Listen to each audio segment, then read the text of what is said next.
Hola chicas, muy buenas noches. Ya saben, me toca darles la introducción al tema. Vamos por el segundo bloque de nuestra materia en la cual sí vamos a continuar, que es psicoterapia aplicada al psicoanálisis.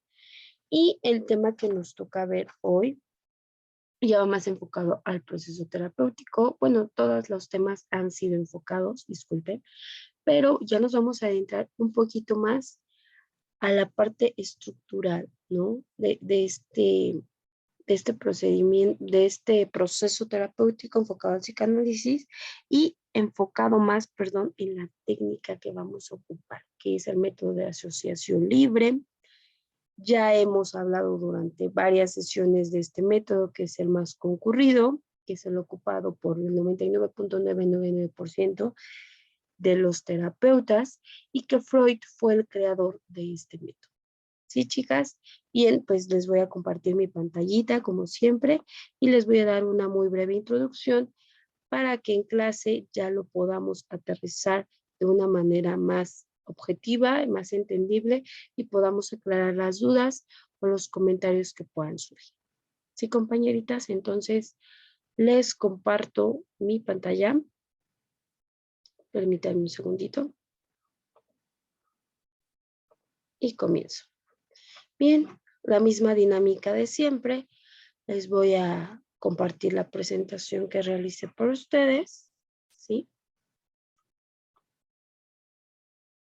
Permítanme un segundo, por favor. Pensé que apreté. Ahora se la... Pero creo que... permítanme un segundo. No sé si se pueda porque me salió esta... Ya, perdón. Es que soy nueva en presentarlo de esta manera. Bien, como les comentaba, el tema que vamos a ver es la técnica de asociación libre en este enfoque. Y pues ya clases anteriores hemos hablado de este método y les voy a dar pues una breve introducción de este tema. El método terapéutico básico del psicoanálisis clásico se basa en tres procesos fundamentales: la asociación libre, el análisis de los fenómenos de transferencia y cotransferencia y el análisis de la resistencia. Al análisis de estos procesos le acompaña uno de los elementos de encuadre o reglas de trabajo para el paciente. Regla básica de la asociación. Y el terapeuta, regla de abstinencia de la regla de la atención flotante. La asociación libre consiste en que el paciente debe de expresar todos sus pensamientos, sentimientos, fantasías y producciones mentales en general, según le vayan surgiendo en su cabeza, y sentimientos sin exclusiones o restricciones algunas. Como les comento, en este método el paciente va a hablar de forma deliberada, sin ningún juicio, sin ninguna retención, y nosotros vamos a ir escuchando y analizando y captando lo que el paciente me va a compartir. ¿Sí? Es un método oral, ¿sí? Es una técnica oral, en la que hacemos por medio de esta expresión sin juzgar, al contrario, alentando a que el paciente siga hablando, ¿sí? Vamos a lograr que la parte inconsciente salga y se haga consciente en el proceso terapéutico, ¿sí? A veces el analista insta en el paciente a ir asociando a partir de los elementos que el propio paciente ha generado en su propio discurso. En el analista se abstiene de responder a demandas específicas del paciente, como el consuelo, la empatía o el consejo, y hace pantalla o espejo en blanco que proyecta el discurso desplegado por el propio paciente en la regla de abstinencia. La regla de abstinencia, recuerden chicas, la vimos en el encuadre, en los rubros que debe de llevar el encuadre, ¿sí? También el proceso analítico, también hace mención de esto, es sumamente importante. Generalmente en el proceso terapéutico el paciente va a buscar una aprobación del psicoterapeuta, ¿no? Como una aceptación, ¿no? Y les va a tocar en algún momento cuando en psicoterapia que el paciente les está narrando una acción que tomó o una decisión y busca un asentamiento de cabeza o busca una afirmación, cualquier acto por parte del psicoterapeuta que le haga sostener que la decisión que hizo fue correcta o incorrecta.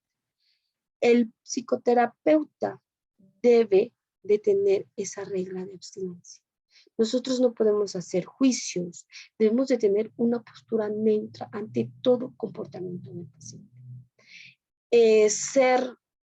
Tener sí esa empatía, generar esa conexión, ese vínculo que es fundamental para el proceso terapéutico, bajo cualquier enfoque, pero contemplando, sí, chicas, que nosotros debemos de ser muy, muy neutros. No debemos de hacer, como les comento, ningún juicio. O sea, no debemos de tomar partido ni por muchas que nos esté contando el paciente y que digamos, híjole, la estás regando. Nosotros no podemos ser partícipe o tener simpatía o asentar ciertos comportamientos o corroborar esos. Nosotros debemos de mantenernos en suma abstinencia. Debemos de ser una figura, sí, de acompañamiento, pero al mismo tiempo generar ese respeto en ese vínculo. No sé si me explico. Entonces nosotras, sí, nosotras, porque somos niñas, las que estamos compartiendo este curso, debemos de tener esta regla de abstinencia, ¿sí? Además, el analista no debe de dar prioridad inicialmente a ningún componente del discurso del paciente, manteniendo una atención de neutralidad e importancia homogénea hacia todos los elementos del discurso del paciente. Regla de atención frontal. De acuerdo a Freud, el sueño relatado o recordado subjetivamente carece de autenticidad, ya que el sustituto de algo ignorado para el propio sujeto que tiene el sueño. ¿Qué quiere decir? La regla de atención flotante, que va más enfocada al analista, debe de dar esta prioridad inicialmente, ¿sí? Debe de dar este discurso que me va a compartir el paciente, debe de estar lleno de atención y debe de estar acompañado de esa neutralidad, ¿sí? Debemos, como les digo, estar focalizados, porque por medio de ese discurso que me va a arrojar por este método de asociación libre, yo voy a ir capturando ciertos actos, voy a ir analizando, voy a ir observando, y por medio de este conjunto de palabras y de este análisis que yo voy a hacer, voy a lograr, ¿sí?, encaminar mi psicoterapia y voy a lograr que este método de asociación libre se convierta en partícipe del análisis que voy a hacer.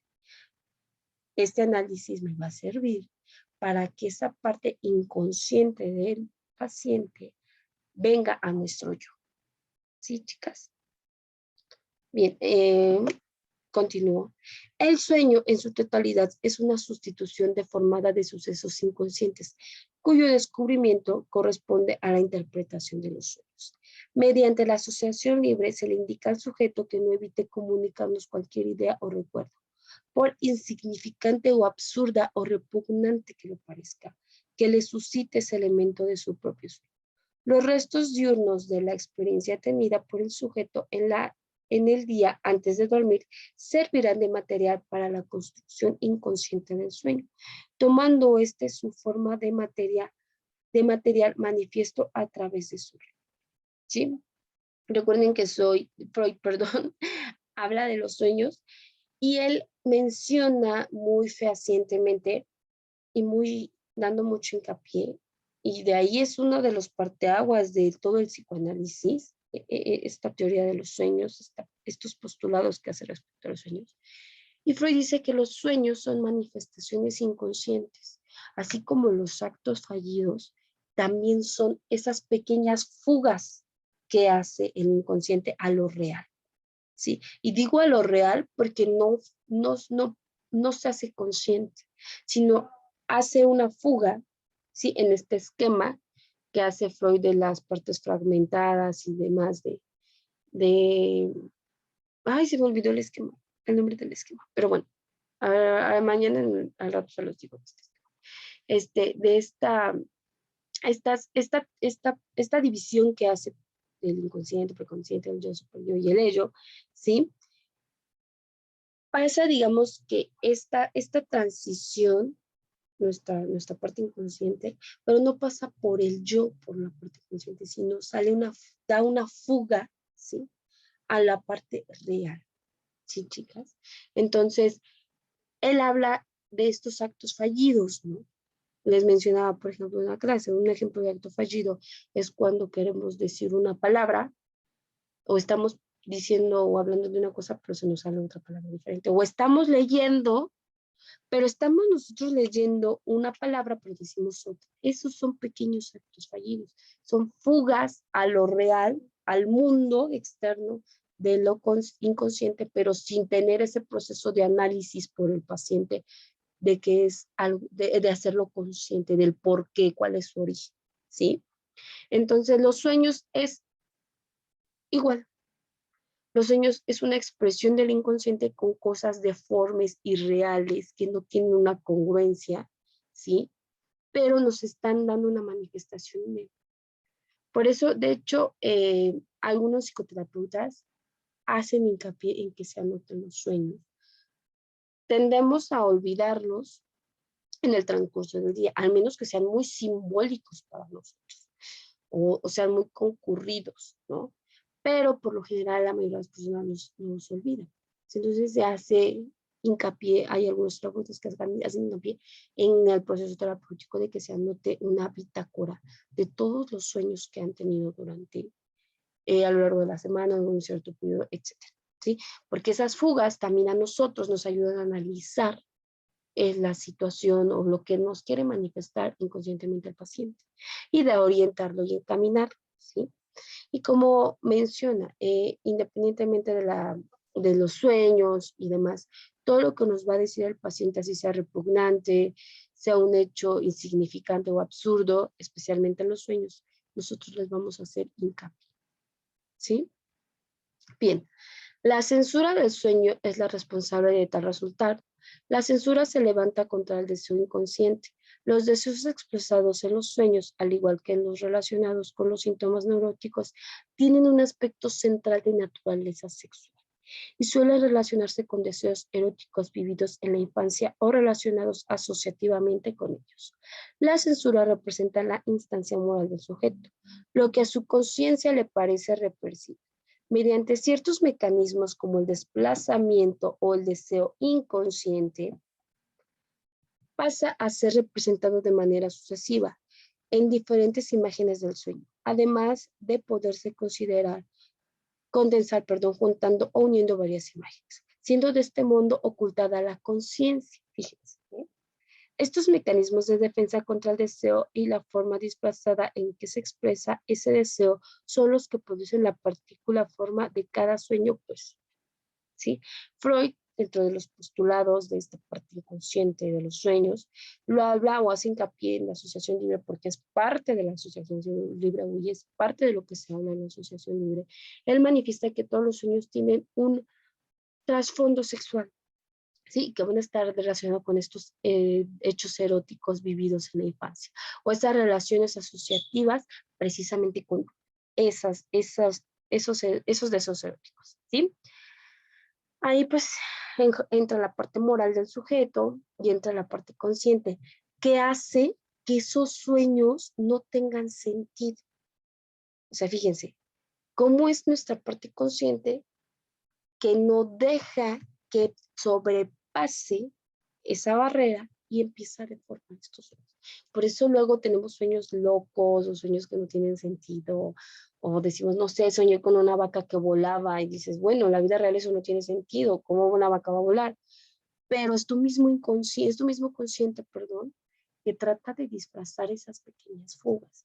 Por eso Freud hace hincapié en que en este proceso terapéutico de la asociación libre se hablen de los sueños y se haga esta pequeña bitácora que les menciono para ir capturando, ¿sí? Estas palabras que nos van a ayudar a hacer un análisis.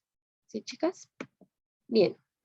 Por esto último, el método de interpretación de los sueños rehúye la interpretación universal de los símbolos, ya que cada sueño remite a los significados personales inconscientes de un deseo. deseo que solo puede descifrar el propio sujeto con la ayuda del despliegue de su cadena asociativa, desde su contenido manifiesto a su contenido latente e inconsciente. No obstante ello, Freud llegó a admitir que en determinados casos se podía utilizar el desciframiento universal de los símbolos. Y quiere decir, cada sueño es individual, ¿sí? A lo mejor yo puedo soñar con una vaca que vuela, pero alguna compañera, por ejemplo, Tony, puede soñar con la misma vaca, pero no va a tener el mismo significado para ambos, porque todo es personal, todo es simbólicamente personal, ¿sí? Y como dice, hay algunos símbolos que son universales, sí, se puede llegar a ese símbolo, pero por lo general todo va a ser personal. Es decir, el simbolismo aparece como un método auxiliar a la asociación libre, a la asociación libre, perdón. Cuando ésta se ve dificultada en este sentido, Freud expone una serie de correspondencia de símbolos y órganos sexuales, como por ejemplo, objetos de contenido manifiesto alargado, que perforan o se elevan, y los órganos sexuales masculinos o la actividad sexual masculina, o la relación entre objetos con cavidad y salientes con los órganos sexuales femeninos. Estos son símbolos generales y Freud dice que cualquier persona que tenga este contenido en los sueños, ¿sí? Cualquier persona que tenga ese contenido va a poder, ¿sí? Descifrarlo de una manera universal. O sea, si yo sueño con estas características y a lo mejor Tony también, va a tener el mismo símbolos. ¿Sí, chicas? Bien, pues hasta ahí le dejo, les di esta pequeña introducción y mañana continuamos con la asociación libre como respuesta a la resistencia. Sí, chicas, pues bueno, que tengan una excelente noche, una excelente mañana, que los también ustedes a la mañana, y nos vemos en un rato.